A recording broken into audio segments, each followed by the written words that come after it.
Hello and welcome to episode 3 of 7Robots. Fantastically Terrible Podcast.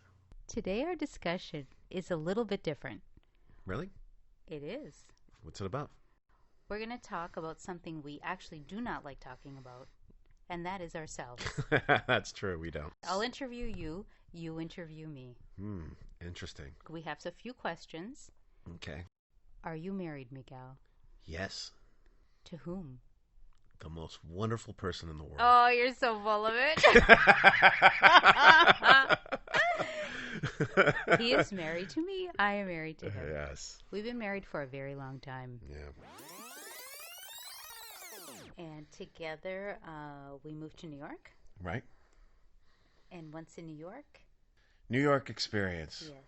And it did seem like a New York minute. Mm-hmm. And a New York eternity.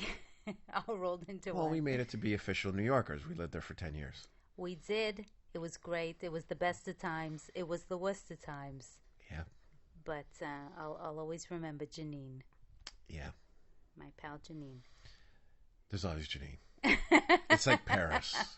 We always have Paris. We always have Paris. Yeah.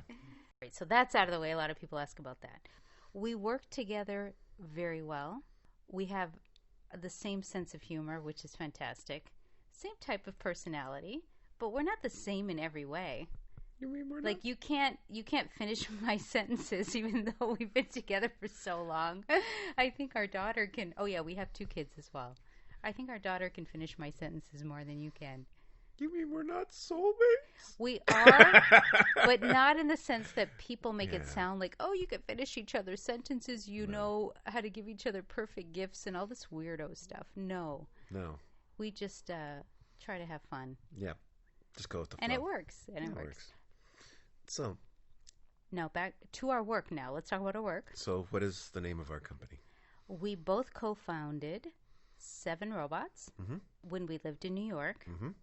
We create and produce our own comics. That's right.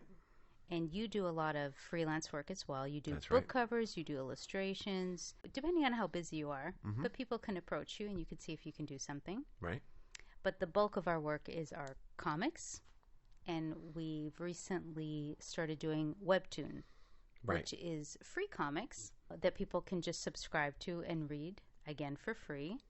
And we have 2 on Webtoon. It's our slapstick, funny, all ages comic called Wolf Boy and the Magical Warriors. I love the way you say titles. In the world. You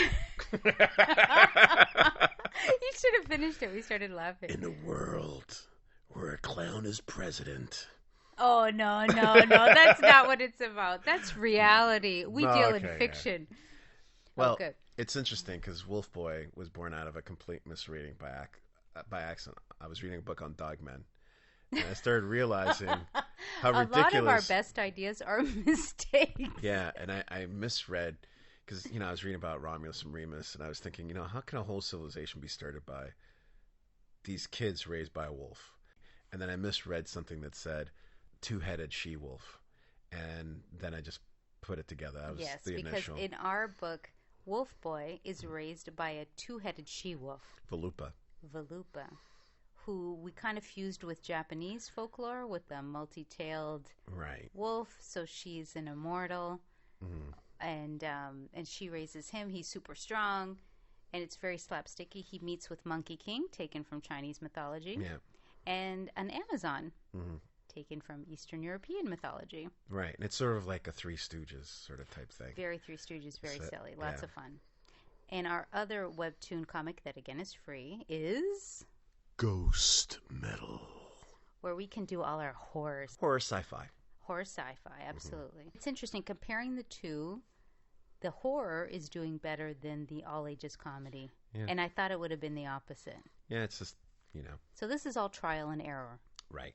Like most people who admit it, we don't really know we know what we're doing, but we don't know what will happen. Right. We don't know how people will respond. Apparently they want more horror, which is cool for us because I'm really split between horror sci-fi and comedy. That's there is a link between horror and comedy. Because in a sense... You laugh, you cry, you scream. And you kind of And cheer. you have a good snack. You go to bed. It's all good. And you kind of cheer for the schmuck to get it. Right? Oh, Whether God. it's the main guy. Like, I've come to realize that I think that Jason from Friday the 13th is a former minister. A former minister. Yep. He goes after Go on. He goes after the kids that are having sex out of marriage. Goes after everyone who's doing all the things they shouldn't be doing. Well, I think about that. Yeah, the sort one of who has setting the sex parameters. gets killed. Oh yeah, they're first ones Yeah. to go. But we don't follow that We're paradigm. We're gonna do different things, and it's gonna be fun. It's gonna be kind of like Twilight Zone. Exactly. After a while, there'll be different We're big fans episodes. of Twilight Zone, so we want to do different stories all the time. So we have other comics as well, and we have printed them, but I think we might Webtoon-size them if I want to create a new word. Especially with the COVID world, the way things are going. The COVID world. The way things are going. La Carona. Es un otro mundo. Yeah, they're gonna have to rebrand that, boy. Poor Corona. Oh, Corona the beer. beer. They're done. Wah, wah. Hey, you want a Corona? What?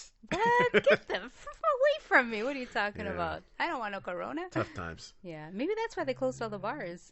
Maybe. They were selling too much and they I'll have another Corona. confused it with the bars. It's good to have those things out there for people to be able to enjoy while they're stuck in the house and stuff. I think people will perhaps see from this conversation our work process. Yes.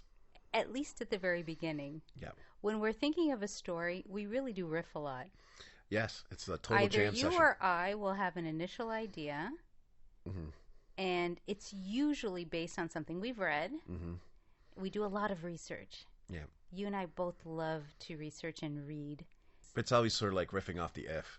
What if? Exactly. And it's just like, oh, you nailed it. Yeah, and then what if? And well, okay, that sounds hilarious. Or we don't like something. Yeah. And we would do it differently. Right. And if something happened in history, like with Wolf Boy, as silly as it is, we blame him for all the bad things that happen in history. Yeah, because he's... Like our first volume that's up right now is called The Flushing of Atlantis. And he's a lovable knucklehead, but he's a knucklehead. He's an idiot. Yeah. He's the biggest idiot you'll ever love. Right. Now, we're hoping to be able to bring the other series that we still have to wrap up, which is Samurai Elf. Samurai Elf and another one, Past Due. Past Due. But we won't go into all of those titles. Not yet. But we have lots and lots to do. And you can always check out our website to see them all. I'll ask you something just a little artistic. All right. If you could name a few artists who have influenced you the most. Mobius, Samura from Blade of the Immortal, Katsuhiro Otomo, and Masamune Shirow from Ghost in the Shell. Mobius, unbridled imagination and keeping your mind open to be an imagination knot, if you want to say. Yeah. 2, Samura, the way that he sort of pulls you into his work and you feel like you're with the characters. His panel and storytelling, love it. Katsuhiro Otomo is just the rawness of Akira. Just sort of like this full force, just like a sledgehammer. It's awesome. And Masamune Shirow for his vision in terms of, I mean, he did take a lot from things like William Gibson and the Necromancer series, but where he took it to was very interesting, what he riffed off of. And just, he's another visionary artist, whether it's the technical for the storytelling or the visionary artists, like Tezuka as well, too. Astro Boy. Yeah, awesome. I know. I mean, the list can go on and on. Yeah. But those are artists that I notice that you go back to. All the time. All the time. Oh, and I would say Hugo Pratt. From Hugo Pratt, that's right. You know, I will steal all of yours for writing. Oh, come on. I know, you made it easy. If I look at a comic book, a graphic book, they really, each in their own way, perfectly intertwines the art with the dialogue, the pacing.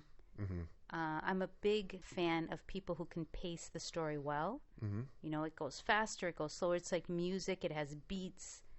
If the beats go well, it leads you to a good ending. And they're all hats off to them. I'll maybe add in Lone Wolf and Cub. Okay. I mean, a great one for, again, big, large plot lines that somehow they manage to tie, and there's no loose ends, would be Alexandre Dumas from Three Musketeers, Alexandre Count Dumas, Monte Cristo, of course, lots of other books. But it's that, same with Akira, same with Ghost in the Shell.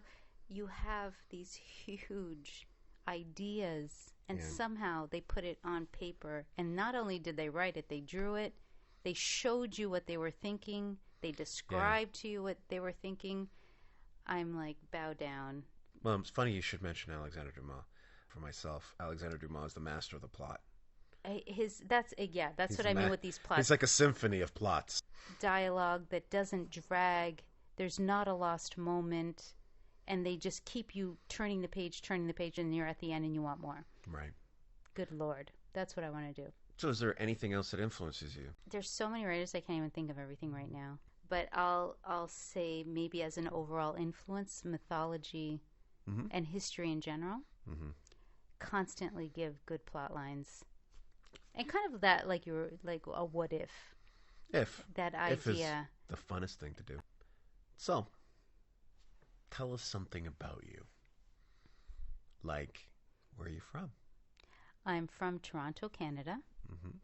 I'm happily Canadian. I met you in Canada. Maybe, where are you from? Where you from? Yeah. How you doing? Can I answer that in my really horrible impersonation of Connor McLeod from Highlander? I would have it no other way. Okay, good. Many different places. It was brutal. Love the horridness of that. I love horrible. it. I always wanted to say that. That's okay. Go on. So where are you from? Spain. Where in Spain? Madrid. Now. Tío, ¿es dónde? Donde? Yeah. Yeah. I'm from Spain, but my dad's from the States. He's from East St. Louis. East St. Louis. So he can crack some heads. Yeah. So he's a strong man. Yeah, but he's also super intelligent too. He's super intelligent. I guess what I meant by strong was in terms of his personality. Yes. In terms of what he can endure. Yes, because he lived during the Jim Crow era. So he rose, and, this is a time period that they didn't think we African Americans could do much. And he rose to become an engineer, not just an engineer, but leading projects and stuff. So that's right. I have a tremendous respect for my father. Now, and he has a great voice. Oh, he has an awesome voice. Amazing. Actually, he's very similar to James Earl Jones. And I still remember, and I wish I would have recorded this when he left me a message. Miguel, this is your father. And I loved it, but I lost the recording. Yeah, that was good. It was just like Darth Vader. Yeah, it was. It was awesome. This is the episode where we get to talk to each other. Oh, no. We can make up whatever we want. Really? Yeah. So where are you from? So I was raised by wild wolves. Go on. Werewolves, to be exact. At Dracula's castle. Sweet. Isn't that awesome? That would be very challenging. Now that's as a young adolescent. Now that's I can only imagine what you went through as a teenager. And that was the most, how can I say, conservative part of the story. Because then I was kidnapped by aliens. Damn. And then I was raised on the moon. So I have a different perspective of the Earth. Dark side or light side? Both.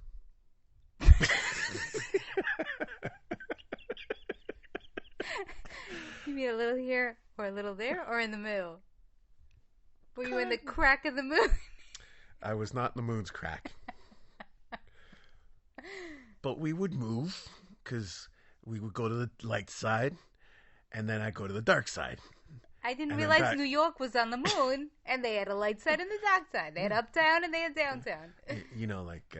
East side, west side. East side, west side. Yeah. And there's two different types of aliens up there. East side, west side too. Okay. Yeah. Sweet. Awesome. So, and then I came back to Earth. That's a really interesting childhood. Yeah. It's awesome. All right. So, now that we're back on Earth. Yeah. What do you love most about being on Earth? The people. Very entertaining. Planet, very, very entertaining planet. What entertains you the most? The insanity. The insanity. Love the insanity.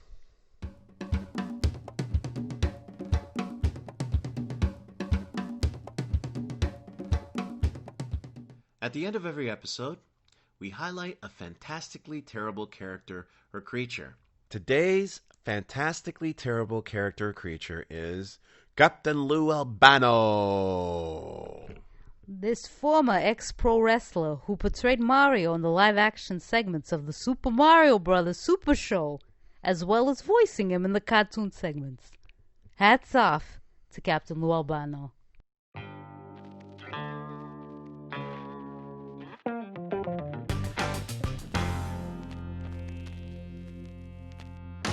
Now, we'd like to thank all of our listeners, especially those who subscribed and left a review. A heartfelt thank you to Ethan Steimel and Kathy Galloway. The best way to support the show is to leave a review on iTunes. This helps others to find the show, and we can see your names and personally thank you live at the end of the show. Thanks, Ethan and Kathy, for getting the ball rolling. We truly appreciate it. That's it for today. 7Robots, Fantastically Terrible Podcast is by Miguel Guerra and Susie Diaz. Our theme song is by Susie. For more information on the episode, including links to everything we've referenced, please visit our website at www.7robots.com/podcast. Thanks for listening, and we'll see you next time.